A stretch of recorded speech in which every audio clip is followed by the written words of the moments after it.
The Child of Virginia, 1732 to 1752. On a quiet winter day in 1732, at a plantation by the Potomac River, a child was born. His name was George Washington. He was the son of Augustine Washington, a wealthy landowner, and Mary Ball Washington, a stern and unyielding mother. George grew up among tobacco fields, wide meadows, and dreams of boundless land. But fate tested him early. His father died when George was just 11.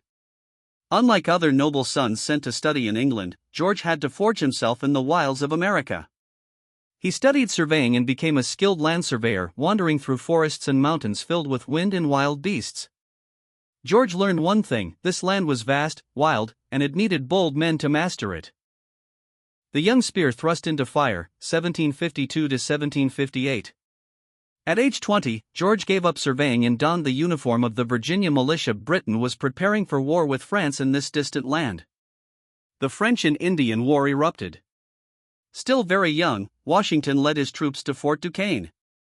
In his first encounter at Fort Necessity, he was defeated. His forces were surrounded and forced to surrender. He returned home, humiliated but not broken. Soon after, Washington returned, this time with General Braddock. In a disastrous ambush, Braddock was killed. Amid a hail of bullets, George led a calm retreat. Bullets pierced his coat, but he survived. Soldiers began to whisper, "He cannot be shot," and thus, the legend of Washington was born. A man of land and honor, 1759 to 1774. After the war, Washington resigned from the military. He married Martha Custis, a wealthy widow, not a love of passion, but one of mutual respect and quiet endurance.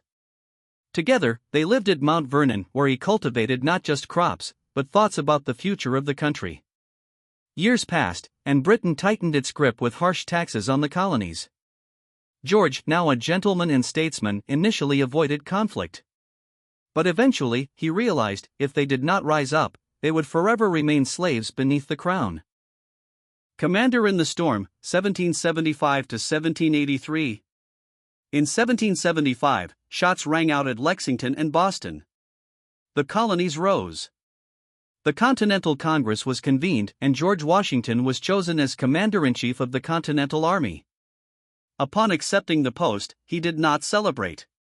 He simply said, "I do not think myself equal to the command I am honored with, but I will exert every power I possess to fulfill it." The winter at Boston. Washington tightened discipline, dug trenches, and moved artillery. When cannons from Ticonderoga were placed atop Dorchester Heights, the British panicked and withdrew.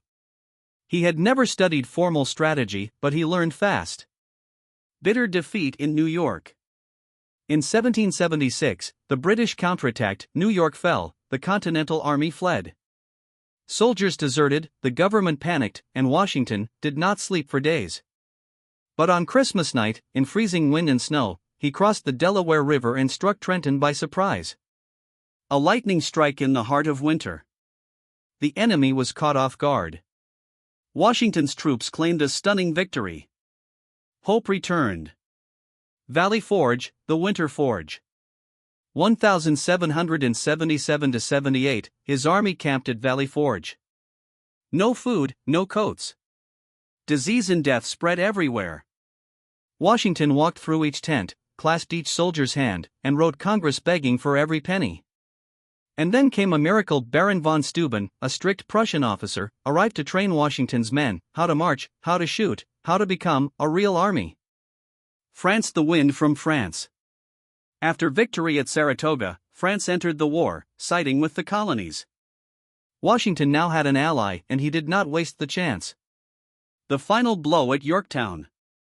In 1781, Washington marched south, joined the French forces, and besieged General Cornwallis at Yorktown.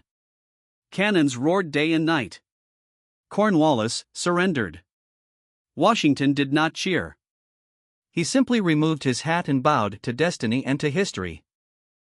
The first and only one, 1789 to 1797. The war ended. A young nation was born, and no one was more worthy to lead it than Washington. In 1789, he was inaugurated as the first President of the United States.